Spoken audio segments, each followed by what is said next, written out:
येथील जिल्हा परिषद शाळेमध्ये स्काउट गाईडच्या युनिफॉर्मसाठी हिंदू लोअर समाज पनवेल तालुका सामाजिक विकास मंडळाच्या वतीने शूजचे वाटप करण्यात आले। तर दीपक फर्टिलायझर कंपनीच्या वतीने विद्यार्थ्यांसाठी नेत्रचिकित्सा शिबिराचे आयोजन करण्यात आले होते।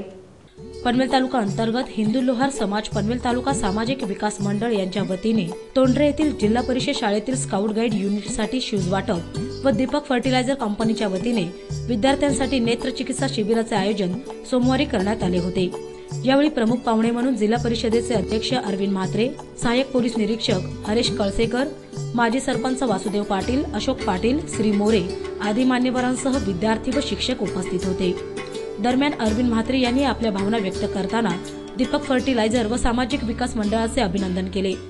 आणि मी दीपक फर्टिलायझरचा सुद्धा धन्यवाद देतो का या तलोजा एमआयडीसी मध्ये आणि तलोजा एमआयडीसी मध्ये असलेले तोंडरे गाव आणि या तोंडरे गावामध्ये होणारे प्रदूषणामध्ये जे मुलांना होणारे जे अन्याय होणारे पुढे दोष यासाठी जे तुम्ही आयोजन केले त्याबद्दल मी खरोखर दीपक फर्टिलायझर यांचे धन्यवाद देतो।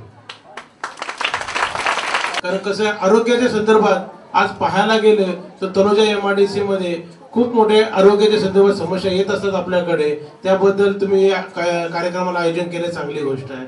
तसेच लोहार समाजाने ज्या सातत्य 2 वर्ष अनेक समाजाच्या विकासासाठी मुलांच्या आणि अनेक संस्थेच्या कामासाठी जे आयोजन करत असतात, मी खरोखर त्यांना जे मुलांना जे शूज नाही आहेत, म्हणजे आज तोंडरे गावातले जे विद्यार्थी आहेत कालच परवा ज्या स्पर्धा झाल्या, आता आमचे संयोजक म्हटले तर 2रा क्रमांक विकी हायस्कूलला मिळाला। मला तर नक्की वाटतो मोरे साहेब तुमच्या शूज मुले नक्की पुढच्या वर्षी 1ला क्रमांक मिळवतील असे मला अपेक्षा वाटते। यावेळी मान्यवरांच्या हस्ते मुलांना शूजचे वाटप करण्यात आले।